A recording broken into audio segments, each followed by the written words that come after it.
امام جعفر صادق علیہ السلام مفضل کو کائنات کی حقیقتیں، اس کے اسرار اور انسان کے وجود میں اللہ کی حکمتوں کو مزید سمجھاتے ہوئے فرماتے ہیں کہ اے مفضل، کبھی سوچا ہے کہ انسان کو تکلیف کیوں محسوس ہوتی ہے؟ دیکھو، کام کاج کرنے سے آدمی تھک جاتا ہے، اسے احساس ہوتا ہے کہ اس نے ضروریات زندگی کی فراہمی کے لیے محنت مشقت کی ہے، یعنی اس طرح سے محنت سے کمائی ہوئی آمدنی کو استعمال کرنے میں خوشی حاصل ہوتی ہے۔ اور یہ بھی کہ اگر انسان کو درد یا تکلیف محسوس نہ ہوا کرتی تو وہ متکبر ہو جاتا۔ ایسی صورت میں اس کا نفس اسے بدکاریوں اور گناہوں کی طرف متوجہ کرتا، خوف خدا اس کے دل سے نکل جاتا، وہ نہ اللہ کے سامنے جھکتا اور نہ لوگوں پر مہربان ہوتا۔ اسی لیے جب کوئی شخص کسی درد یا تکلیف میں مبتلا ہوتا ہے تو اللہ کی بارگاہ سے رجوع کرتا ہے، خضوع و خشوع کے ساتھ اپنا سر جھکا دیتا ہے، صدقہ اور خیرات کرنے لگتا ہے اور اپنے پروردگار سے درد اور تکلیف دور ہونے کے لیے دعائیں مانگتا ہے۔ دیکھو مفضل، انسان میں درد اور تکلیف کو محسوس کرنے کی صلاحیت کے اجتماعی طور پر بے شمار فوائد ہیں، اس کے لیے بھی اور دوسروں کے لیے بھی۔ مثلا اگر انسان کو تکلیف ہی نہ ہوا کرتی تو مجرموں کو ان کے جرم کی سزا کیسے دی جاتی؟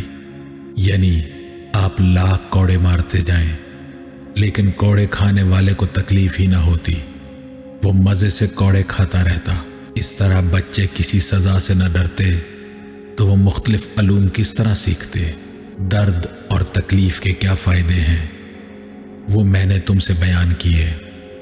اے مفضل، جبکہ ابن ابی الاوجاع دہریے جیسے خدا کو نہ ماننے والوں کا کہنا ہے کہ دنیا میں جو کچھ پیدا ہوا وہ بغیر کسی خالق و مدبر کے ہو گیا، ان کے جاہلانہ خیالات کے مطابق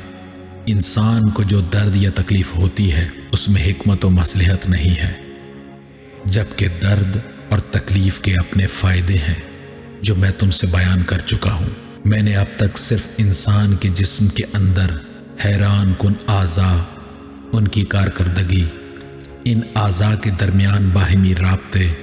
جن کے ذریعے انسان کی زندگی برقرار رہتی ہے، ان سب کے بارے میں تمہارے سامنے جو حقائق بیان کیے وہی ایسے ہیں کہ اگر کوئی آدمی ان پر غور کر لے تو اسے معلوم ہو جائے گا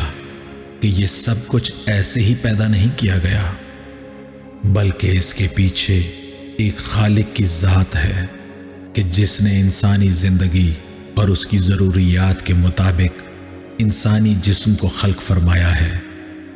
میرے بیان کی روشنی میں تم اگر غور کرو گے تو معلوم ہوگا کہ اللہ تعالیٰ عز و جل کی ہر تدبیر بے خطا ہوتی ہے،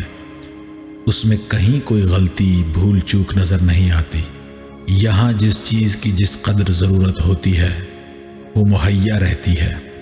اور جس کی ضرورت نہیں ہوتی وہ مہیا نہیں کی جاتی۔ امام کے شاگرد مفضل نے کہا کہ امام کی گفتگو ابھی جاری تھی کہ زوال کا وقت آ گیا۔ آقا امام جعفر صادق علیہ السلام نماز کے لیے اٹھے اور فرمایا، مفضل، اب تم کل صبح اسی وقت میرے پاس آ جانا، کل میں تمہارے سامنے انشاءاللہ حیوانوں، درندوں اور پرندوں کی ساخت،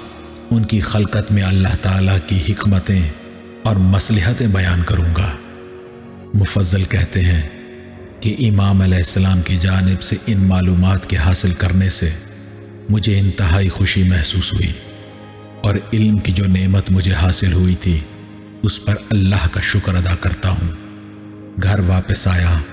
کہ آقا نے مجھے کیا کچھ عطا نہیں کیا اور کتنے خلقت کے اسرار اور رموز مجھے سمجھا دیے۔